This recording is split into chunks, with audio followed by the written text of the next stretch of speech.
with the scent of potpourri, the films we commit to memory. Crossing the felt ropes, watching from home on my TV, looking at all my eyes can see. They tell me I view obsessively. Hello and welcome to The Obsessive Viewer. I'm your host, Matt Hurt, and you can find me on social media, including Letterboxd at Obsessive Viewer. And on this special episode of the podcast, I'm chatting with Kirsten Foe, writer and director of the film Off the Record, which had its world premiere at this year's Heartland Film Festival here in Indianapolis, and has some interesting Indiana ties as well that I'm going to ask her about. Kirsten can be found on Instagram at Truffaut Productions, and her production company can also be found at TruffautProductions.com. Her film Off the Record tells the story of Aster Gray, an LA musician who seems to have it all: true love, a big break, and a hot rock star boyfriend. But in the cutthroat music industry, success and love come at a cost, and nothing is as perfect as it seems. The film stars Rainey Qualley as Aster Gray and Ryan Hansen as Brandon Verge, and will be released on February 14th, 2025. And I'm very excited to chat with Kirsten about this. So without further ado, welcome to the show, Kirsten. Thank you so much for being here. And how's it going? It's going great. Thank you so much for having me. Yeah, of course. So we met on the red carpet at Heartland when your film was having its world premiere. Can you tell me how was that for you? How, I have a bunch of questions I'll throw at you and everything in this episode, but I just want to get the read on how you felt about Heartland. Heartland was fantastic. I feel like it was the perfect place for us to premiere because of our connection, obviously, to Indianapolis. But, they're very much a filmmaker-friendly festival, which was perfect for us. I had an incredible team. I really wanted to make sure to highlight them. And unfortunately, fortunately for her, Rainey is pregnant, which is fantastic. But so she wasn't able to travel with us. So we did just kind of focus on the team. My DP and my production coordinator came with me, and it was fantastic. We also got to see a couple of other movies while we were there, and I was just really impressed with the festival as a whole. So it's perfect. Nice. That's great. That's great to hear, because I'm based here in Indianapolis. I've been doing this podcast for almost 12 years now out of Indianapolis. And anytime I get to cover anything Heartland related, it's a treat for me. And I just love hearing that, it's a treat for the filmmakers as well. And they've grown a lot over the years. And it's been really great to see it evolve into this big, huge thing that keeps growing and keeps growing. So that's good to hear. Yeah, it's a fantastic team over there. Really is. Oh, yeah. And your team on the film, I got to chat with M, the DP, and Julia, who plays Rosemary in the film, which I I didn't realize this until afterwards that Julia was in the series finale of one of my favorite shows of all time, The Shield, and she's married to Jake Harns, who is in The Shield. I don't get starstruck or anything, but afterwards I was like, man, I wish I could have said something to just say hey, The Shield's incredible. So I don't know. I just want to get that out there. She'll hear it here. Yeah, exactly. So Julie, if you're listening, great job. I guess. And of course she's Christy Masters, which is so funny to me that she plays this, famous villain who is really mean, making fun of someone's disabilities. And in fact, she is the nicest woman on the planet. Oh yeah. And getting to chat with her was just so nice. I only really got to chat with you and Em and Julia, and it was really nice. And you could just feel the energy of the commitment to this film, and the belief in it too it was palpable. So, and it just goes right off the screen to the audience as well. So, so I guess I should tell you again, congratulations on the film. It's fantastic. Thank you so much. Yeah, I mean, I had a fantastic team, and I really feel like everybody brought their all. I've worked on a lot of sets. That doesn't always happen. Sure. And I was really grateful for that. Mm-hmm. Nice. That's great to hear. And yeah, so let me kind of dive into your history in the industry. You come from stunt work. You were a stunt woman for, I think, a decade. Is that right? Yes. Yep. Yeah. Just a little bit over a decade, actually. Wow. That is, that is such a that's it kind of seems like a little bit of an unsung area of filmmaking that I can't put together in my brain how it works that someone can like be that committed to doing stunts, like stunt work, like even I don't know, it's just really really admirable. So yeah. How can you talk about like your history with stunt work? Yeah, absolutely. My background is actually, I went to school for fashion photography. Oh, wow. And I was fortunate to work for a photographer named Stefan Sednoui, who was doing a lot of music videos at the time. So that kind of introduced me to the world of video. Before that, I was very much a stills person. And it just, I realized how much more emotion can be put into an image if you can add music and edit it and all of these other things. So I was really excited about storytelling, and I had been living in New York City and moved back to Portland, and Portland just happened to have a bunch of productions that were getting started. Okay. So it kind of just happened in a really organic way that my timing was perfect. And I got a job as a photo double because I looked like an actress. And when I was on set, the stunt double didn't show up. She'd missed her flight from LA. So they asked me if I could do this car stunt, and I'm a pretty confident driver. So I said yes. And that was my entrance into stunts, which was crazy. But, I had that first job and I wanted to do more. And I was really fortunate that the stunt coordinator on the TV show Grimm was this man named Matt Taylor. And he's fantastic. I mean, he's done so many shows, I can't even list them all, but I didn't even know how big he was. So I just went up to him and I was like, hi, I want to do stunts. And, he looked at me and said, everybody wants to do stunts, and walked away. And I chased after him and I said, no, I really, really want to do them. What should I do? And he said, go learn how to drive and go to this school, and, kind of just threw away, some comments thinking I wasn't going to do it. And I did, like the next opportunity I had to take the classes I did. And, Matt really, his belief in me, I mean, he saw me taking all of these classes and doing all this training and, eventually hired me. And his belief in me really was my entrance into this industry. I mean, he got me into a group as a member, Stunts Unlimited in LA, which is the best stunt group around. And, from there, I was able to continue to work a lot, and getting on sets, working for David Lynch on Twin Peaks. And I got to work for an amazing showrunner named Sarah Treem on The Affair for multiple seasons. Oh, and nice. She brought in so many great directors, Aniska Holland, and all these women who I really, had always admired. And it made me realize that as much as I loved doing stunts, that I wanted to be involved in creating these characters too, because unfortunately, quite often as a female in the stunt industry, you are getting beaten up, you're getting killed. It's rare you win a fight. And, we are seeing more of the female superheroes, but more often than not, you're a victim, and you do take some of that home psychologically, right? Like I've done some really, really awful, violent scenes. And I felt like there wasn't enough regard for the viewer's emotions at times. Like re-traumatizing people almost in a way. I just don't think sometimes we think about this enough. And especially with these female characters, and, having concern that we were desensitizing people a little bit, especially with some of this sexual violence.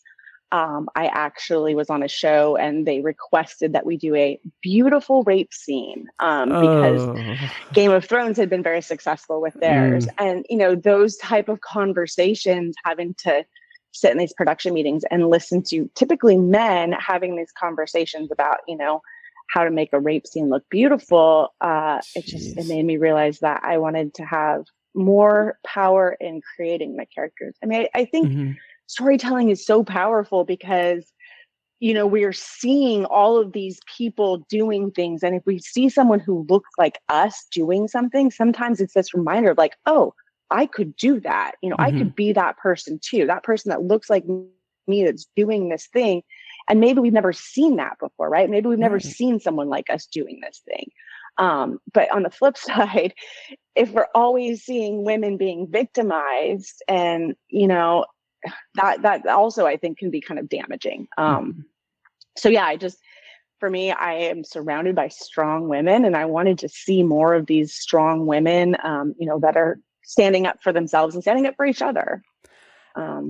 Yeah, absolutely. And that the cognitive dissonance that comes with that kind of positioning of like, oh, like a beautiful rape scene, like just not having the awareness of like, what does this mean? Not only to the audience, but like to the people that you're putting through like these situations, like that.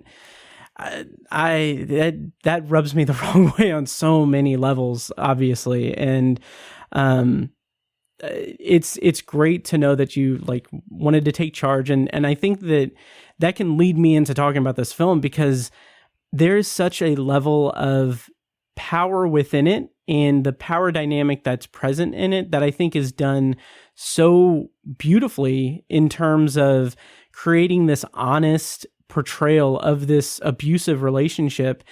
And I know in like the Q&A at the screening, you had talked about how a lot of the dialogue came from a place of honesty. And first and foremost, I think the dialogue is just incredible. Absolutely, like the pinpointed nature of it, where like this is a story about an abusive relationship, and the abuser in this situation is an unforgivable, like he is this person that is a monster, but he's not portrayed as like an over the top monster. He is like that monstrosity within it is baked in so well in the dialogue that I think that one of the biggest strengths of it is that we as the audience recognize all of these like red flags, but this is going to probably sound a little hokey, and I don't know if the metaphor really tracks, but like the thing I kept thinking was like sometimes like the reddest flags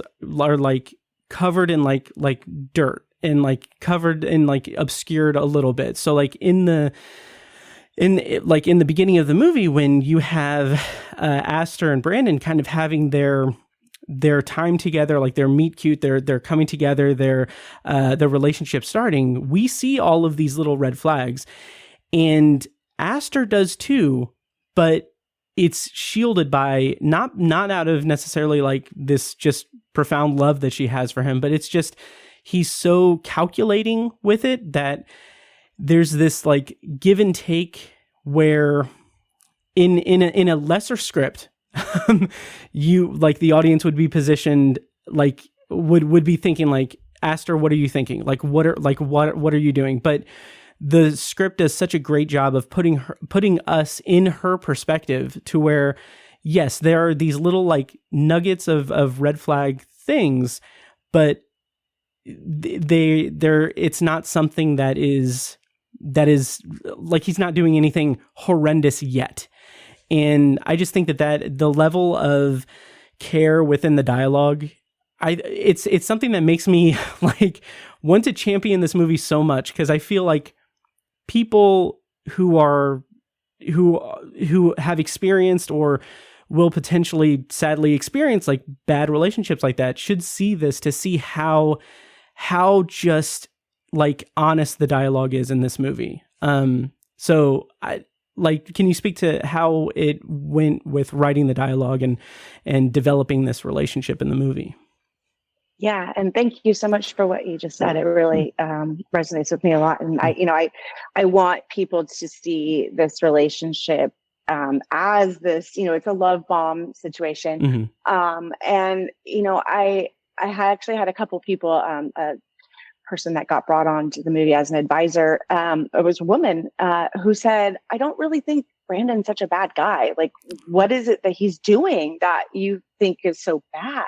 Mm-hmm. And I was shocked by that at first. But I also had to recognize, like, this is a woman who has been in Hollywood for a long time. Mm-hmm. And honestly, like, I think she's been kind of broken by the patriarchy. Like, to her, mm-hmm. this is a pretty common, like, yeah, maybe he said some mean stuff to her, but he helped her career too. And so, that kind of is why I created the podcast character, because mm-hmm. I do think that there are a lot of people that would look at this relationship and say, well, what's so wrong with this? Right. Like, I mean, she, and also, yeah, she stayed. Right. And, my response to the person that said that Brandon wasn't a bad guy is I said, these guys don't pick puppies, right? Like they're not going out there and being bad guys. In fact, they're doing the opposite. They're doing all of these things to make you think that they're good guys, so that when they come in with this controlling, manipulative behavior, you question yourself, right? Because he's a good guy. He's on my team. He's doing all of these things to support me. So if he's telling me that, I'm failing in this area, or that I'm a bad person, or that I've done something wrong, or I deserve this, like, there must be an element of truth in that, because this person loves me, he cares about me. Why would he say these things if they're not true? And, there's a give and take with it, right? Where it's like, if they start to see that you're pulling away, then they find a way to pull you back in, right? So, after he vomits on her shoes, he records her album. And so, it's this high and low situation. And I think a lot of young people think relationships are supposed to be roller coaster rides, right? There's all these highs and lows and all this emotion, and that's what first love is about. And it doesn't have to be that way. I think that it's really important for both men and women, because I think that, both sexes experience this. Both sexes are love bombed. Both, it's not just men do this to women, but unfortunately, the power dynamic situation comes into play where quite often, especially in the entertainment industry, it is the men that have the power. And so when you create these relationships, and I see this all of the time, where it's older men who have the power, and you have these young women that are just stars in their eyes, and they're so excited, and they want to believe so badly that Hollywood isn't this cesspool, right? Because people come from all around the world. They sacrifice everything to come here for this dream, and they know that this dream is so hard already, but here comes somebody who has power, and they're going to make it easier for you. Like, it's so prevalent that I honestly didn't have a hard time with the dialogue, because I've experienced it myself. I've heard it all around me. I mean, I'm witnessing it constantly, even in making this movie. I have to tell you, there was a pretty successful producer that offered to mentor me. I was very excited about this, because this was somebody who could really help me. This is early on when I was doing my casting still. Met this person at their production office, and they walked in a towel. And it was just, I didn't even know what to say. I was literally like tongue tied at first. And, and then they went into the other room and put some clothes on and came back and talked to me. But, they had apparently just worked out or whatever.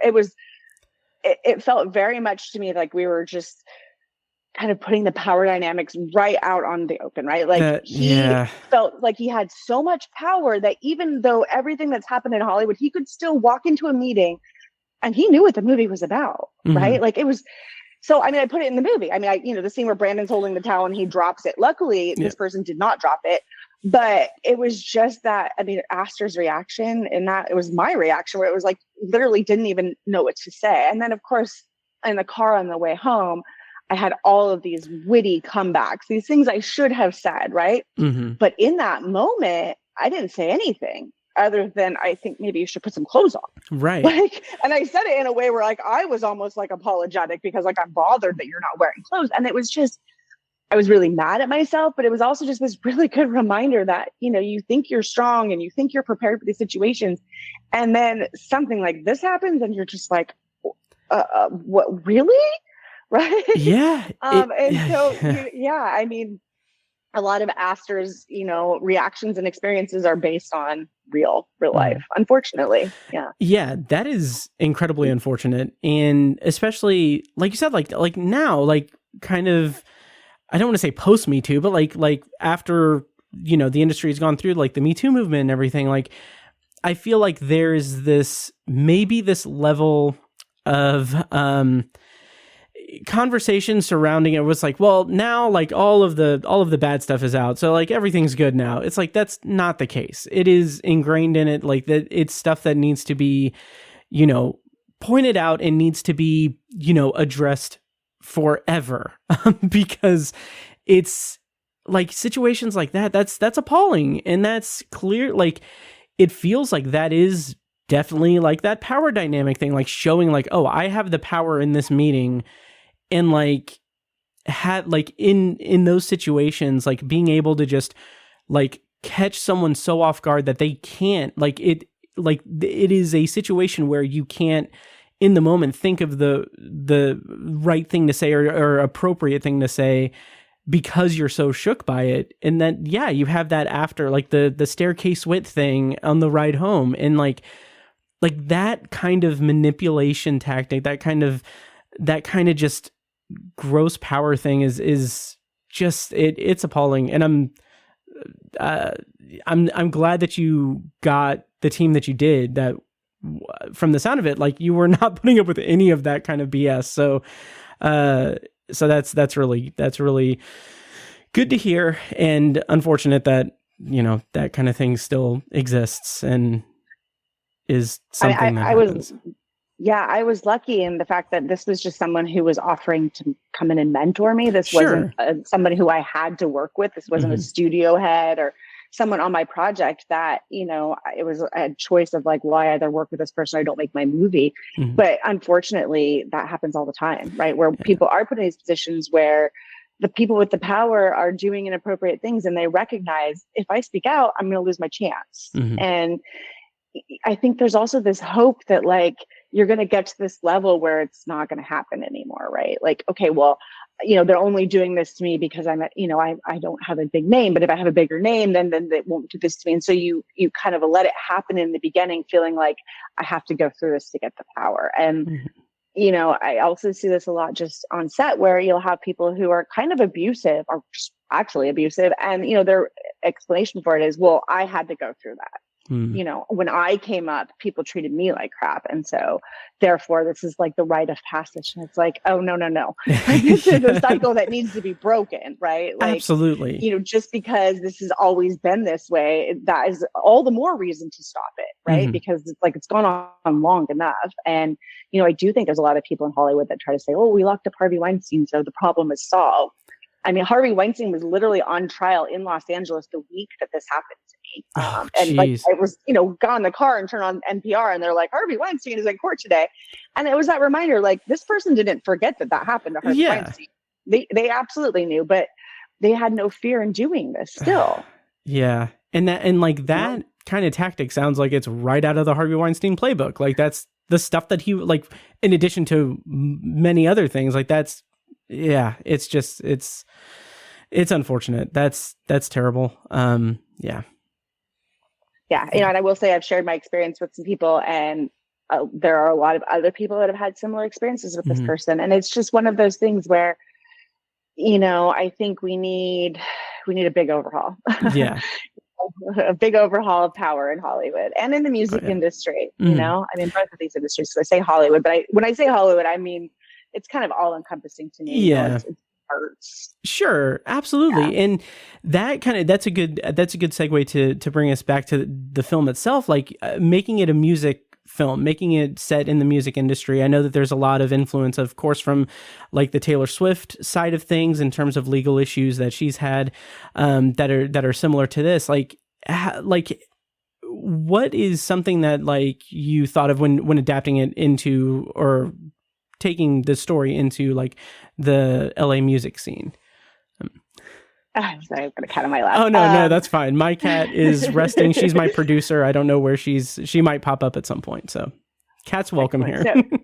Great. My son's father works in the music industry. So I had spent a fair amount of time in the music industry as well. And I wanted to tell the story through the lens of, you know, a woman in a male-dominated industry. You know, I come from stunts, which is very much that world, but I didn't want it to be stunts. So when I started thinking about it, the music industry made sense to me. And then there also was a New York Times article that kind of lit the fire under me, which just was, you know, citing one particular case where, you know, a person with power had abused multiple women. And, you know, a lot of these women stopped making music because of it. And that was really something that hit hard for me. Is, you know, we hear the stories about the women who stay and put up with stuff. You know, with the Harvey Weinstein, we had a lot of women that came out and told their stories. You know, Gwyneth Paltrow, Angelina Jolie, all these women who, you know, we see as these very powerful women, and yet they had to hold on to these secrets for so long, you know, before they finally felt safe telling their stories. And so, you know, it just, for me, it was this reminder of like, yeah, we know the ones that survived this stuff, but what about all of the ones that didn't survive it or just said, no, I refuse to do this. I refuse to put up with this.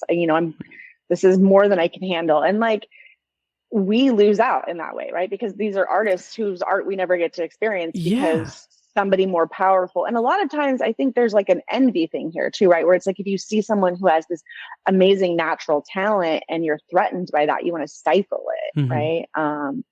So yeah, that really, to me, was just why I chose the music industry, knowing that these stories there was so much to choose from. I mean, basically every instance of abuse throughout the script was based in a real story. So I use a lot of different people. So this isn't one woman's story. Sure. But these are all things, and I find that when I root things in reality, it makes it a little easier for someone to counter someone who says, but this seems a little trumped up or this is extreme. I can literally send an article and be like, here's this, this happened. And right. I think it's good for people to recognize, that this isn't fantasy. This is real. Yeah. I mean, I had someone who wanted to play Brandon that I talked to, and he was very adamant that Brandon needed to be in prison in the end because he felt like it was an unsatisfying end for the audience. And to me, that felt like a betrayal to women who have lived through this, because these men don't end up in prison for this. I mean, we can barely get men who are actually abusing women into prison. So yeah, emotional abuse certainly is not. And, one of the cases that I had based this on, the person that had done it did have a bit of a public reckoning, and is now back to playing huge forum, the forum and huge arenas. So it needed to be real to me. I needed Aster to end up playing in a small club, but be happy to be there, because like realizing that like this is, where she feels safe and she feels like she can create things, and, being more careful about the choices that she makes, in chasing the fame, because it's, sometimes we look at this place up here and we think, everything I want is up there. And then we get a taste of that and we realize like, oh, maybe that's more than I need, right? Maybe I could be happier somewhere here. I mean, for me, I just want to make indie movies. I don't want to make Marvel movies, right? Yeah. Like, that's not my goal. And people always ask me like, oh, do you want to make these big stunt action movies? And I'm like, no, that's actually not. Like, I want to have my happy little world in indie movies where I get to pick my team and work with people that I care about. There's just too many sacrifices on the other side. Oh yeah, I can totally understand that. Especially like that's one of the things that really draws me to like independent film and like the independent circuit and everything, because these are stories that are like told with like the blood, sweat, and tears of the people involved, and you can tell that, and like even just like the warmth of being in the audience at like a world premiere screening, like at Off the Record, like hearing the cheers anytime like someone was in, like someone's on screen that's in the audience, is like that warmth is just so just intoxicating in the best sense. Yeah. And you talked a little bit about Brandon as a character. I want to kind of highlight Ryan Hansen. He's an actor who I have followed a bit. Like Party Down is one of my like comfort comedies. He's fantastic in that. And like it just in the Q&A, you spoke very highly of him and everyone involved, of course. But like it made me feel very like happy that's like, oh, he's not like that at all. Like it's very much an act. Like he's just a talented actor. And I don't know. I think both he and Rainey were incredible in this movie. Both like their chemistry as like you buy into this relationship as he's like love bombing her, and like you buy into this whole like I said before, it's not that Aster is putting up blinders. It's just that she is like, she's in this thing with him, and as it escalates into more just crazy manipulation things and the power dynamic becomes more prominent. Like it feels like she's a little stuck there, and eventually I do want to talk about, like, I don't know how much I want to spoil it or anything for people who haven't seen it, but there is a moment toward the end, like it's like Aster's like big moment. She does a thing. I don't want to spoil it because it's it's a fantastic like laugh line because it's out of nowhere really, where she does something to him as he's berating her in the hallway.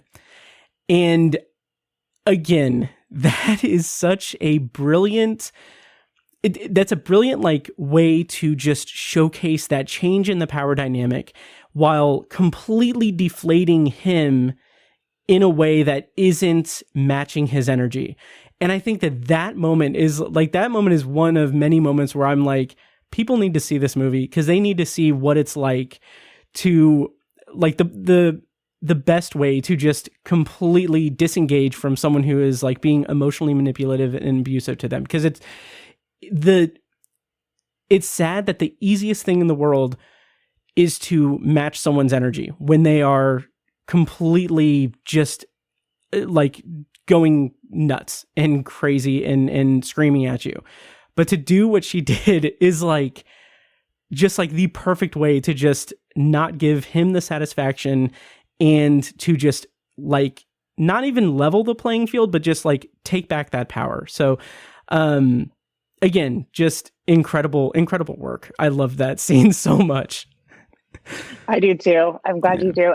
Yeah, I mean, that's really, her moment where I think I talked about this in the Q&A, but there's the two hallway scenes. The first is her first show. She's being led. She's, nervous. She's not confident in herself and her ability yet. And has a horrible experience, falls apart, and then that's when, mom really comes in and reminds her like, hey, listen, like if you want something, you have to fight for it. And when you fight, you win. Like, don't forget this.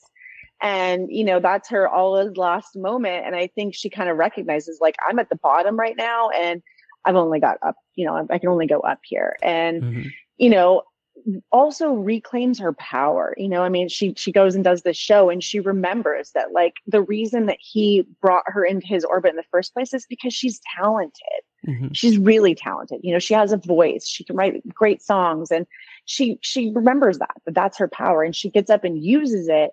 And, of course, as she starts to regain her power, that's just going to threaten him even more and, tipping the scale in the direction he doesn't want. And when she sees that, right, she sees his reaction is very extreme. Like she's really pushed his buttons. She's got some power now and she recognizes that and she uses it. Right. And like, once she's got that, she's not giving it up. She's not giving it back to him. Right. And she just keeps regaining it, pulling little pieces back in until, the final scene where they have another confrontation. And we see very much that the dynamic has changed. And, the power has always been there for her. It's just recognizing that she can take it. Right. I think that's so many people have that situation where we have somebody who is lording their power over us and they're taking our power in the same, in the moment from us. Right. And once we stop allowing that, takes a lot of power from that person. Yep, absolutely. And there is also the Noelle character played by Olivia Sui, who in the intro, Rainey mentioned that she's like they're best friends in real life, and like that chemistry is on screen perfectly. It's great. That their back and forth is fantastic. But I love the added element of Noelle being like the champion, one of the champions in Aster's corner. And she is like, she sees Brandon for what he is. And she recognizes that he's like, she's not going to give him any kind of leeway or anything. It comes at the expense of a little bit of the friendship of her and Aster, but like she stands up for her in such a great way that it's just it's a great kind of depiction of just that power of having people in your corner and helping you when you're discombobulated in a way that isn't your fault, but you can't get to the level that you need to be and that you will get to eventually as someone who is manipulating you and putting you through their paces and is doing to you that thing. So I don't know. I just wanted to highlight the Noelle character because like there's a lot of good like kind of comic relief in some of those moments, but they're backed by these incredibly powerful like support moments for her and for the Aster character as well. So I just like how that's kind of an all-encompassing thing, that it's not just Aster figuring out things on her own and going through it alone. She still has people, and that's an incredibly powerful sentiment to have in the movie, throughout the movie. Yeah, Aster has people that love her because she is a good person and she has a good heart. And those people don't give up on her, right? Yeah. Like, we make mistakes in life, we make stupid choices, we let people down, right? But the people who know us, that love us, they're still there for us in these tough moments. And, Aster, she really wants love. And I think one of the things she starts to realize is she has love, right? I mean, she has this love. It's all around her, and he doesn't. We don't see a lot of support in his world, right? We don't see a lot of people that are sticking around. So, that is why when he pulls somebody in, he needs to hold on so tightly, because that's all he has. And, when you treat people that way, that is typically true, right? You kind of throw people away, they're not going to stick around and keep coming back for you. Yeah, absolutely. And again, because I was just reminded of something in the movie that the kind of, there's this level of subtlety to his behavior in the movie. Like I said, those, like, the red flags are muddy and hard to see when you're in the moment. Like, things like, just like from the outset, like, one of the first things he says to her about, like, his ex is like, oh, she was crazy. She's terrible and everything. It's like that. Like, what does that say about him? And we learn more about that relationship as the movie goes on. But there was also one thing that I kind of I put it together like on the drive home. I was thinking about it, and it's the cat. Like, first of all, I love that she, like, when there's a big, like, confrontation thing, she literally saves the cat. She takes the cat from him. That's great. As a cat lover myself, I was very appreciative of that. But in the earlier scene, when he is naming her and says like, what about Judge Judy? Because she looks very judgmental. It's like, that baked in misogyny is just like, it's not just him saying like saying something to berate her or to control her. It's just like, this is something he lives with. And it's just something that is so in his DNA and in his soul that it's just like I just loved that little flair, that it's like, even if it's not related to the relationship, even though it is, because like he kind of forced her into getting the cat. But just the name itself is just like, oh my God, there's no end to the depth of his misogyny. I just love that detail. I really appreciate that. We have to give a shout out to the cat, who is baby Greg, and it is my producer's cat. That cat was so well behaved. Nice. We had a problem that he would purr too loudly. The sound guy was like, the cat is purring too loudly. But yeah, we were big cat people, so we were happy to have him. Nice. There is a moment in the movie where she gets up on stage in Denmark and she says, Brandon Verge hates women. Yes. And then does her song. And I borrowed that from a real moment with Phoebe Bridgers, nice. Who had gone through a kind of whirlwind situation with an artist and got up and called him out in front of a lot of people.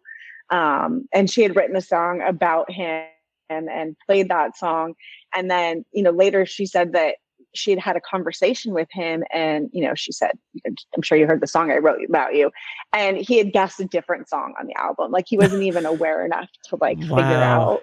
And so that was something else, I think, and she touches on this in the podcast, asked her, where she's like, I don't think Brandon will even acknowledge this, or, and I think that there is a reality there as well, right? That there are plenty of fans that will continue to, support these people and, unfortunately too, attack the women. You see it a lot where, someone will come out and say that somebody has done something to them or they're crazy or whatever. And then their fans will, go after the women. And a lot of women will do it too, which is really unfortunate. I do just want to circle back and say though, that Ryan was, I think, the perfect person to cast, because I really I needed the audience not to just instantly hate him, right? Mm-hmm. Like we have to, because otherwise we're just like, why is she even there? And the very first scene that we filmed on the boat, was when he comes and tells her he's just gotten out of rehab, Mm-hmm. and gives her the guitar and says, I just want to be your friend. I messed up and I just want to be your friend. And when we said cut, and like a lot of the women were like, I was like, guys, you're not supposed to fall for this, right? Like, no, we know better at this point. We know he sucks, but he really was able to like, pull off that vulnerability. Mm-hmm. And like, Ryan is a very sensitive man. He has 3 daughters, and he said that one of the reasons he wanted to do this was because he has daughters. Mm-hmm. So I think that it was really important to have somebody, because again, like I said, these guys are not puppy kicking, jerks most of the time. Right. Like they have to be able to have a vulnerability. And, there's one of the artists, the male artist that I base this on, most of his songs are love songs. And, when he talks about these love songs, he talks about all these women that have broken his heart. Right. Mm-hmm. And like, he's just a sensitive guy that, women come in and take advantage of him and leave him emotionally scarred. And then of course you go and speak to the women, and it's a totally different story. Yeah. But I think a lot of times we hear these men, and it's like, oh, we're so sweet and so sensitive, and it's Mm-hmm. a little bit easier to dismiss the bad behavior, right? Yeah. It's more of like, oh, that's just an anomaly. He's not normally like that. Like, why would he be behaving like this? It's confusing. Yeah. Putting that kind of, just like doing the mental gymnastics to just like give excuses to someone's bad behavior is something that I feel like as a society, everyone kind of needs to kind of work on recognizing and kind of breaking free of that. Because like you said, like they're not puppy kicking people or anything. It's like, it's baked in there in terms of just how they are and how they present themselves. Like there are numerous moments in the movie, again, going back to the dialogue, it's fantastic, where if like anytime she gives him any kind of like expresses herself, her disappointment, her feelings about something that he does that hurts her, just immediately it's this shield goes up on his end that he chooses to say like, well, I did this for you, so you're not allowed to have an opinion about what I did because I've done this for you. I've done all of this for you. And I'm just like in those moments, it's just like, all right, yeah, no, you're just a bad person. Like it's so like, there's just such an honesty to the way that those moments are depicted that like, it's infuriating, and it makes the power shift at the end, like her kind of like getting her agency and getting her kind of power back all the more powerful, because any one of us has seen this type of behavior and knows like about this type of like manipulation tactic, this type of like just narcissism that comes through in the most hurtful and most damaging ways, that it just makes the movie all the more powerful. So yeah, I just like, as I was talking about that, I was getting angry at him, at Brandon in my memory. So yeah, but not angry at Ryan, because I respect him. Yeah, I really love the scene on the bus where, he's waxing about what his therapist says, and, because this is supposed to make him seem like he's this in touch man. Yeah. And she just looks at him and says, no, or maybe you're just a terrible person. And a little bit more extreme words, but it's like, she's just like, no, like I'm done listening to all of these things that you wrap yourself up in. It's like, at the core of this, you're a bad person, right? And like, this has nothing to do with how other people have treated you or what your therapist says, or all of these other things. Because quite often these people are going to be like, well, yeah, maybe I did that, but did she tell you what she did? Did you hear? It's like, no. Let's just talk about you here. It's not about everybody else. Take accountability. And of course, he does not respond well to that, and it's not actually a big winning moment for Aster. But it's a win in that she just says it out loud. Finally, it's just like, we all are feeling this very much in this moment. And it's like it's time for us to just say it. Yeah. Mm-hmm. So, yeah. To kind of change gears a little bit, the film is executive produced by Jim Irsay, who owns the Indianapolis Colts, which is like, I'm very curious, how did he get on board on the project, and how, I don't necessarily want to, I don't know if you want to give away like the cameos in it. There are a couple of people in the film that got a big cheer in the audience here in Indianapolis. I'll say that. But how did Jim Irsay get on board, and how did all of that factor into the filmmaking process and everything? So Jim Irsay was an actual like saint, I think, on this project. I was introduced to Jim, and he initially just told me how interested he is in movies, and curious about how they're made. He loves movies, just as much as music and football, I would say. Mm-hmm. And so we would have these conversations about film, and me as a stunt woman, and I told him that I wanted to direct and that I had this project, and was able to give it to him. And, a couple of weeks later, went and sat down and had a meeting with them, and, talked with his people about it. And, the message that really came through to me was that Jim was very interested in supporting the project and really supporting me, as a first-time filmmaker, and that he felt it was just a really, the subject matter was important, and, he wanted to amplify the message. And so, he came in and financed the project entirely, which, is a dream as an independent filmmaker, to have someone come in, give you creative control and pay for it. So, he also brought in a couple of great guest stars, which was a fun challenge for me as a writer, because, some of these people got brought in kind of last minute. It was like, this person can be here in 3 days. We need to put them in the script. And, we already had a shooting schedule for a lot of this stuff. So it's like, okay, well, we have this scene. How do we put this person in this scene? Right. So we ended up with some unusual characters, let's say. People are not playing themselves, but had a lot of fun with the characters. Yeah. And but I mean, Jim let us come in and film at Lucas Oil, and it was great. And then of course he has a cameo, and he did do a little ad-libbing in his cameo. He brought the $10,000 bill, which we didn't know he was going to bring, and that was like actually a very valuable thing. He whips it out on set, and we're all like, whoa. And then his line that we use in the movie about the football team, he ad-libbed that. Oh wow. That was amazing. We loved it. We're like, that is definitely going in the movie. Nice. That's awesome. So, yeah. Nice. I mean, great support from, not just Jim, but the entire Colts organization. I got to give a huge shout out to Jeffrey Gorman, who is one of Jim's right-hand men, who was an executive producer on the movie. And, he really championed it too. But, all the way through, we had, like meetings with people like the lawyers from the Colts, and the guys like, listen, I'm not used to doing movie deals. I do football deal. Right. So it was a kind of a fun shift for that whole world to jump into movies for a minute. Nice. That's amazing. Yeah, that's amazing. It's good to hear, and especially kind of just it. The Indianapolis ties, the Indiana ties to this film it's great to know that they're good things.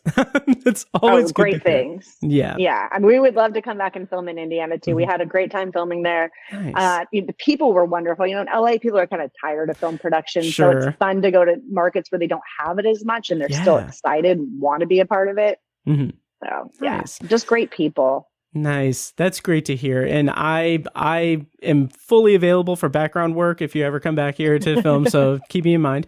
Podcast host role. Yeah. That would be a dream come true. Maybe not like the podcast host in Off the Record. I would say that. I'll put that in my contract, not to be that one, but yeah, so I know I'm going to kind of start winding down a little bit, but I do want to talk about Rainey Qualley, because I feel like I know that we've talked a lot about the film and everything, but her performance is everything. Like this movie is so great and so strong, with her at the forefront of it, and her character's she's fantastic in it. So I just kind of want to ask, how did she get on board? How did it come together? And yeah, how did it go with her? Yeah. So, I mean, this was a hard role to cast. It's obviously the whole movie. So we were looking at young women in LA who are also singers, and her name came up very early on. And the first conversation I had with her, I just knew that she was Aster. I mean, she Nice. came in completely understanding the script. She also had brought a bunch of songs, right away. Like after the first conversation, she sent me a bunch of songs that she had written. Nice. And yeah, I mean, she just, she understood Aster because she has experienced a lot of the, up and coming music industry. In fact, we filmed in Silver Lake Lounge. And the first scene, there's not a lot of people there. And she got up on stage. She's like, "Oh, well, I've actually performed here and very few people showed up. So Oh, this wow. feels very real." So, I mean, for her, it's, this is a world that she's been living in for a while. And, she has certainly encountered her share of predatory mentors. Yeah. But yeah, she just, she gave it her all. I mean, it was an emotional roller coaster ride for sure. The scene where she is calling her mother, we filmed that. It was about 30 degrees, about 4 a.m. and we filmed that scene. We had rain towers out on her. It was so cold and so miserable. She really did want to go home when she's saying that. Sure. But, I mean, she never complained. She was always a trooper, and she would give us her all. I mean, like that scene at the end, she was literally shaking from both emotion and from being freezing cold. And yeah, I mean, we would put her up on all of these random stages. We put her up at Lucas Oil. We do have a scene that we shot there that we didn't end up using because we used a different song, but she got up and sang in front of the whole, football arena full of people. Oh, that's amazing. Yeah. Nice. So she was really brave in the role. And, we really collaborated a lot. We spent a lot of time, before the scenes, in the middle of the scenes, discussing, what Aster's motivation is, where she is emotionally. And then, having her bring the character of Noelle, having it be her real best friend. I think that, especially in some of the emotional scenes, it was kind of an anchor for her to have this real, her real support there. Because she's fantastic. I mean, she comes from a family of performers. Her mom's Andie MacDowell, and then obviously her sister is having a fantastic career as well. So I expect her to continue to grow and blossom in her career. I think we're going to see a lot more of her. She's got a new record coming out next year. Oh, nice. So some of the music from the movie will be on that, and awesome. And a new baby coming. So lots of exciting stuff for Rainey. Absolutely. I like, my heart swells for her. She's fantastic in the film, and everyone involved. It's just, the movie's great. It's just great. I can't wait for people to see it, more people to see it.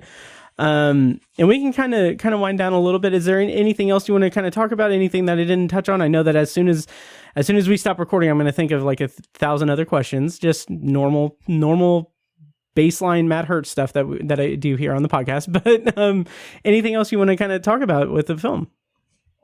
I really just want to shout out my team. I mean, we had a huge, amazing team of people, but my core.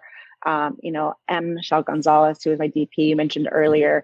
She's an absolutely incredible cinematographer. She's been working on huge shows in Hollywood. Honestly, she should have been DPing a while ago. And, she just wasn't given the opportunity.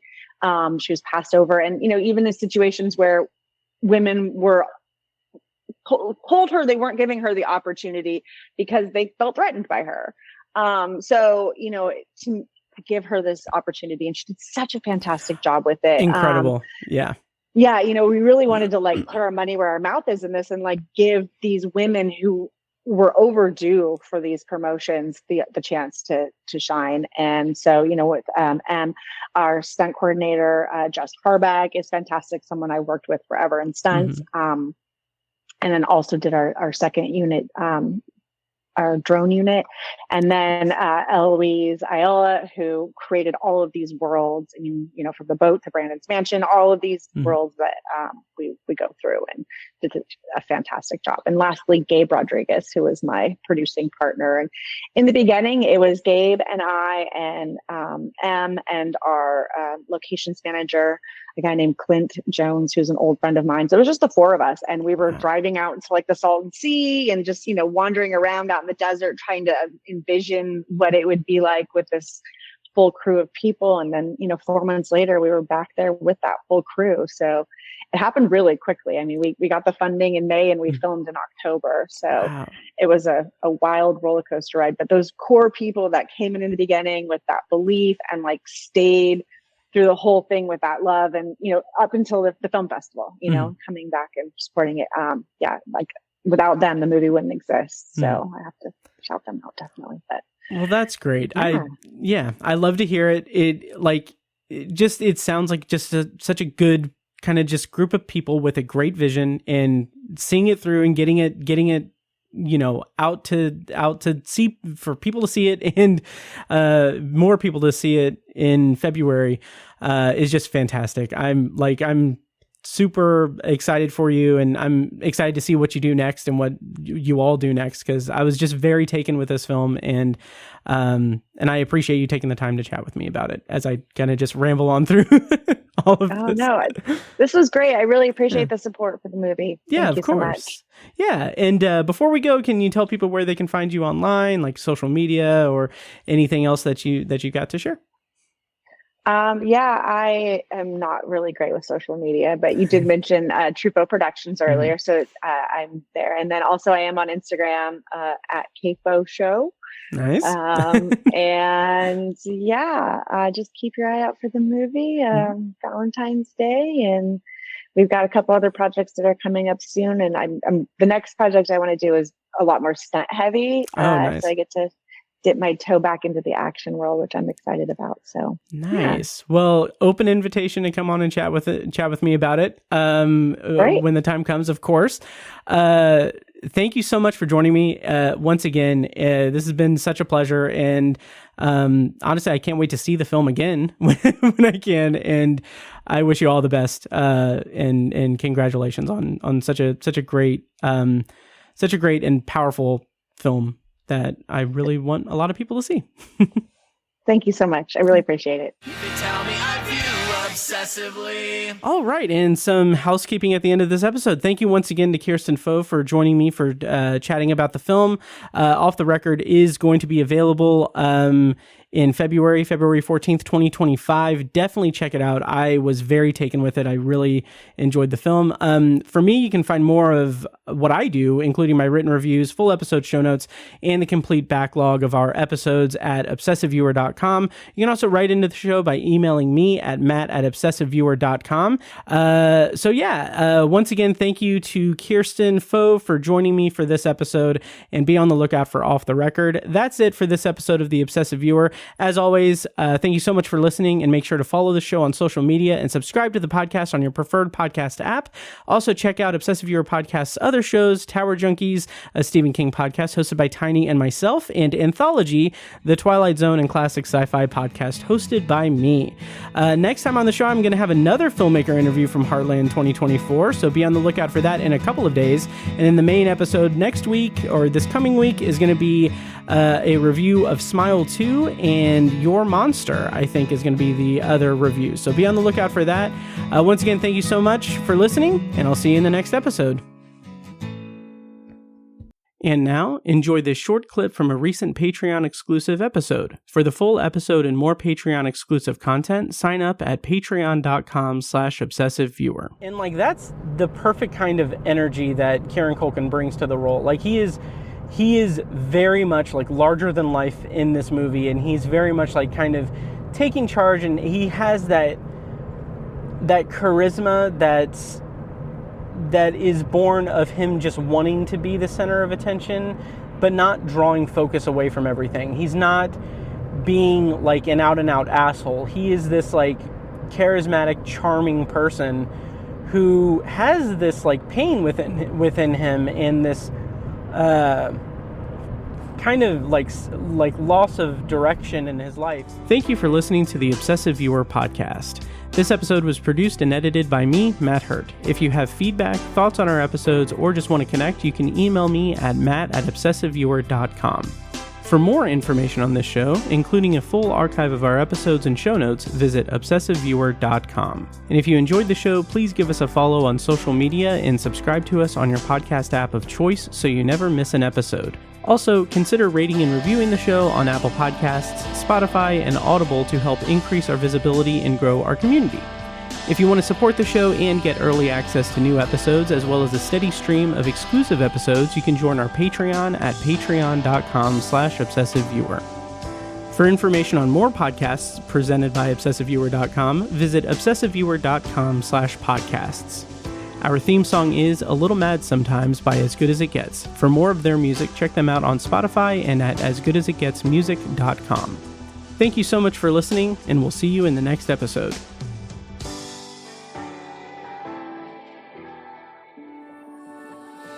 Get up to 2 months of free podcasting service with Libsyn.